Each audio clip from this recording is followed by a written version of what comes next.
So hello students, welcome to smart study classes. आज हम लोग स्टार्ट करने वाले हैं अपने 10th स्टैंडर्ड का मैथ्स 1 सब्जेक्ट का फर्स्ट चैप्टर, जो कि है linear equations in two variables. Okay, so first of all students, equations क्या होते हैं? इक्वेशंस वो होते हैं जिसमें इक्वल टू आता है, और जैसे कि हम लोगों ने पढ़ा था पहले, LHS होता है और इस साइड RHS होता है, which is left hand side and right hand side. अब इस इक्वेशन को हम लीनियर कब बोलेंगे, और इसके अंदर वेरिएबल क्या होता है, और दो वेरिएबल क्यों दिया है इसमें? तो ये चैप्टर जो है मैं ऑलरेडी हमने 9th स्टैंडर्ड में पढ़ चुका है। और इक्वेशंस लीनियर कब बनता है वो देखो। फर्स्ट ऑफ ऑल कैसा है, इक्वेशन के टाइप होते। इक्वेशन के टाइप क्या है? एक होता है लीनियर इक्वेशन, ठीक है, और फिर होता है क्वाड्रेटिक इक्वेशन, जो कि हमारा सेकेंड चैप्टर है, और फिर उसके बाद होता है क्यूबिक इक्वेशन, जो कि हम नहीं पढ़ने वाले हैं अभी, और फिर आ जाता है पॉलिनोमियल। ठीक, तो ये ऐसे स्टेप बाय स्टेप सब दिया रहता है। तो आज के इस लेक्चर में हम लोग किसके बारे में बात करने वाले हैं? लीनियर इक्वेशंस के बारे में। अब देखो स्टूडेंट्स, लीनियर इक्वेशन, लीनियर कब बोलेंगे उसको? तो एक इक्वेशन में ना, जैसे देखो 2x + 5 = 0, इसमें वेरिएबल क्या है? वेरिएबल वो होता है जो इंग्लिश का अल्फ़ाबेट होता है। तो ये अल्फ़ाबेट है, देखो x, तो ये वेरिएबल हो गया, दिस इज़ योर वेरिएबल। अब वेरिएबल हो गया, तो वेरिएबल के जो बगल में होता है नंबर, उसको क्या बोलते हैं? उसको बोलते हैं कोएफिशिएंट। ये हमेशा याद रहना चाहिए। तो वेरिएबल के बगल में कोएफिशिएंट, और जो भी जिसके साथ में वेरिएबल नहीं होता उसको हम बोलते हैं कांस्टेंट। क्या बोलते हैं? कांस्टेंट। ओके स्टूडेंट्स, तो हमने देख लिया। अब इसमें वेरिएबल कितना होगा? 2 वेरिएबल होने वाले हैं। तो यहाँ इस इक्वेशन में तो मैंने सिर्फ x लिया है। अगर मैं उसमें y भी डाल दूँ, जैसे 2x + 4y = 0, तो अब देखो यहाँ पर हमें इक्वेशन भी बना दिया, और वो इक्वेशन में 2 वेरिएबल है, एक x है और एक y है। और साथ ही साथ ये इक्वेशन लीनियर कैसे है? लीनियर क्योंकि इसका पावर 1 है और इधर भी पावर 1 है। जब भी कभी पावर 1 हो तो हम उसको बोलते हैं लीनियर इक्वेशन। अगर इसमें से किसी का भी पावर 2 हो जाए तो उसको हम बोलने वाले हैं क्वाड्रेटिक इक्वेशन, और किसी का भी पावर 3 हो जाए तो उसको हम बोलने वाले हैं क्यूबिक इक्वेशन। लेकिन इस लेसन में हमें कोई भी क्वाड्रेटिक और कोई भी क्यूबिक इक्वेशन नहीं देखने मिलेगा। तो यहाँ तक तो ये इंट्रो वाला पार्ट हो गया। अब यहाँ देख लेते हैं लीनियर इक्वेशंस का फॉर्मेट क्या होता है। तो देखो स्टूडेंट्स, ये है फॉर्मेट, ax + by + c = 0। ये हमारा जनरल फॉर्म है, मतलब इसी फॉर्मेट में हमें सब इक्वेशन देखने को मिलेगा। ठीक है, अब देखो, अब यहाँ पर हमें कुछ सवाल पूछा गया है कि इसमें से कौन से इक्वेशंस लीनियर हैं और कौन से इक्वेशंस लीनियर नहीं हैं। तो चलिए देखते, इसको सॉल्व करते ज़रा। अब देखो 4m + 3n = 12, इसमें 2 वेरिएबल है। हाँ है। क्या इसका पावर 1 है? हाँ है। तो ये लीनियर इक्वेशन इन 2 वेरिएबल होगा। ठीक है, अब दूसरा देखो, अब जैसे कि मैंने बोला इसमें तुम्हें पावर 2 नहीं देखना है, नहीं रहना चाहिए। तो यहाँ पर पावर 2 आ गया, तो इसलिए ये 9 हो जाएगा, ये लीनियर इक्वेशन नहीं है।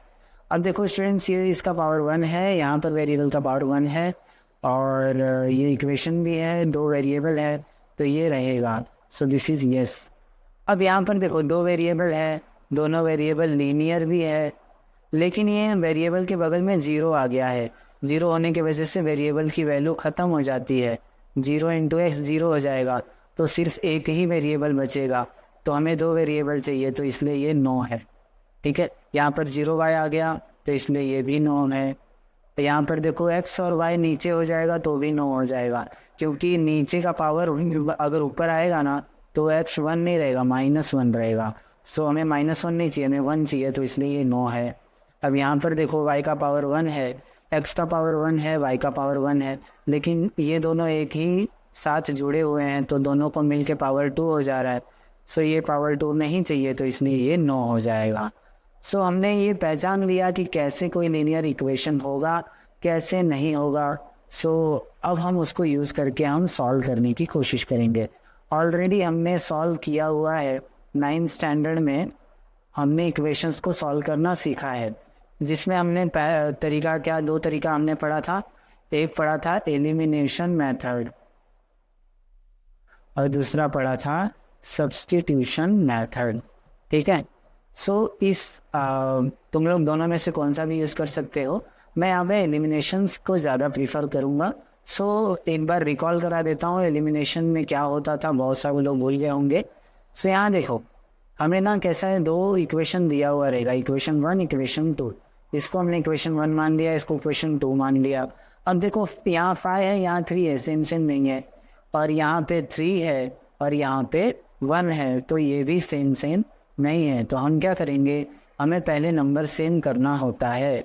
तो यहाँ पर कोई नंबर है ही नहीं, तो हम क्या करेंगे, इक्वेशन 2 को 3 से मल्टीप्लाई कर देंगे। इक्वेशन 2 को 3 से मल्टीप्लाई करने पर क्या होगा कि ये पूरा इक्वेशन 3 से मल्टीप्लाई हो जाएगा। सो आप देख सकते हैं ये कैसा हो जाएगा, 3 3 जा 9x, और यहाँ कुछ नहीं मतलब 1 था, तो 3 1 जा 3y और 3 2 जा 6। तो यहाँ हम देख सकते हैं ये इक्वेशन को हमने फटाक से चेंज कर दिया है। ये करने से क्या हो जाएगा कि अब देखो 3y इधर था और पहले इक्वेशन में भी 3y था, सेम सेम हो गया।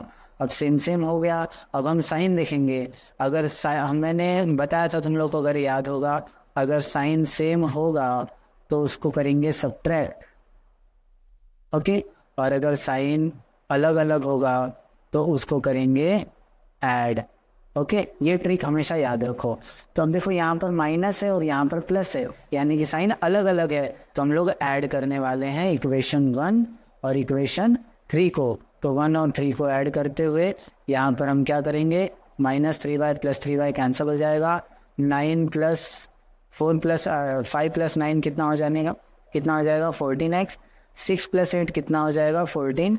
सो अब देखो 14 यहाँ मल्टीप्लाई हो रहा है, वहाँ जाएगा तो डिवाइड हो जाएगा, तो 14/14 = 1। सो हमें x की वैल्यू कितनी मिल गई, 1। सो ऐसे हम सब्स्टिट्यूशन के मेथड से ऐसे हम सॉल्व करते थे ना। अभी देखते हैं, अगर हमें x की वैल्यू मिल गई तो हम क्या करते थे, पुटिंग x = 1 इन इक्वेशन 2 डालो 3 डालो, कौन से भी इक्वेशन में हम डाल सकते हैं। तो हम x = 1 को इक्वेशन 2 में डालते हैं, तो 3x + y = 2, ये इक्वेशन 2 था। अब इसमें x की जगह पे 1 डाल दिया, तो 3 1 जा 3 + y = 2 हो गया। तो ये +3 है, वहाँ जाएगा तो -3 होगा, तो 2 - 3 -1 हो गया, तो y की वैल्यू -1 आ गई। तो x = 1 y = -1, ये हमें सॉल्यूशन देखने को मिल गया। सो सेम इसी तरीके से हम पूरे एक्सरसाइज को सॉल्व करने वाले हैं। आप लोग ये घर पे ट्राई कर सकते हैं। यहाँ देखो सब कुछ सॉल्व किया हुआ है, बस तुम्हें फिलअप्स करना है और उससे तुम्हारा क्लियर हो जाएगा जो भी डाउट रहेगा, ओके। सो अब हम एक्सरसाइज की तरफ देखें तो पहला क्वेश्चन तुम लोग कर सकते हो।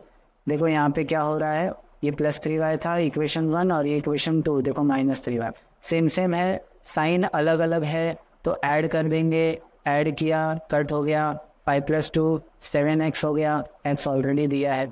9 + 12 कितना हो गया 21, तो ये 7 डिवाइड हो जाएगा, 21 ऊपर रहेगा, 21/7 कितना हो जाएगा 3। तो x = 3 को इक्वेशन 1 में डाल रहे हैं। इक्वेशन 1 क्या है, 5x + 3y, 5 × x + 3y = 9।